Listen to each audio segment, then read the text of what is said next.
మీ నగిరి నియోజకవర్గం ఈ ఎమ్మెల్యే పనితీరు ఎలా ఉంది? నగిరి నియోజకవర్గంలో ఎమ్మెల్యే గారు ఉన్నారండి. మాట వరకు ఏదో చెప్తారు కదా, అలా ఉన్నారు. బట్ ఇక్కడ డెవలప్మెంట్ అంటూ ఏం లేదండి. ఇక్కడ సంవత్సరానికి జాబ్ క్యాలెండర్ అని చెప్పారు. ఇంతవరకు ఒక్క జాబ్ క్యాలెండర్ కూడా విడుదల చేసిన లేదు. నోటిఫికేషన్ వరకే ఆగిపోతున్నాయి. సో నిరుద్యోగులుగా మిగిలిపోతున్నారు. జగన్మోహన్ రెడ్డి గారు పదవి స్వీకారం చేసేటప్పుడేమో కులం చూడం, మతం చూడం, ప్రాంతం చూడం, పార్టీ చూడం అని చెప్తున్నారు. కానీ ఇప్పుడు పార్టీలు చూస్తున్నారు.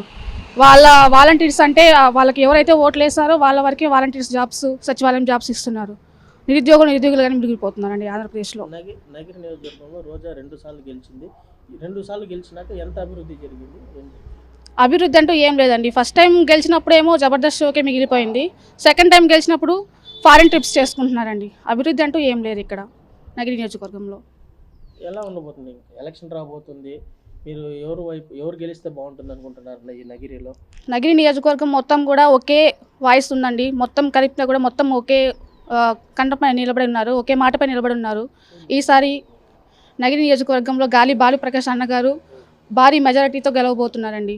ఎందుకంటే వాళ్ళ తండ్రి చేసిన సేవలే అతనికి ఇప్పుడు అన్న కూడా చేస్తారని నమ్మకంతో గాలి భానుప్రకాష్ అన్న గెలవబోతున్నారు. జగన్ ఇచ్చిన పథకాలు కావచ్చు, ప్రతి ఒక్కటే తనని అదే గెలిపిస్తుంది అనేది ప్రతి ఒక్క ధీమా వ్యక్తం చేస్తున్నారు. 170 స్థానం ఇంతకుముందు రోజా గారు కానీ జగన్ అన్న వన్స్ మోర్ అంటున్నారు. అది ఏమంటారు? వన్స్ మోర్ కదండి, ఇంకా నో మోర్ అని చెప్పాలండి. ఇంకా మీదట వచ్చే ప్రసక్తి అయితే లేదు. ప్రజలు చాలా వ్యతిరేకతతో ఉన్నారు జగన్మోహన్ రెడ్డి గారి పైన. ఒక డెవలప్మెంట్ లేదు. ఒక నిరుద్యోగులకు ఒక మార్గం చూపించిన ఏదైనా రాష్ట్రం అభివృద్ధి చెందాలంటే మెయిన్ కావాల్సింది మనకి నిరుద్యోగులు ఉద్యోగం పొందడం. వాళ్ళ ఒక కుటుంబం బాగుపడిందంటే రాష్ట్రం బాగుపడుతుందండి. నిరుద్యోగులుగా మిగిలిపోతుంటే అప్పులు పెరుగుతాయి, కానీ అభివృద్ధి అనేది జరగదండి. సో ఆంధ్రప్రదేశ్ మొత్తం ఈసారి చంద్రబాబు నాయుడు భారీ మెజారిటీతో గెలుస్తారు.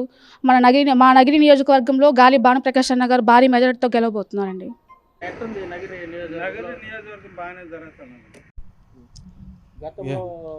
దానికన్నా బెటర్గానే ఉంది.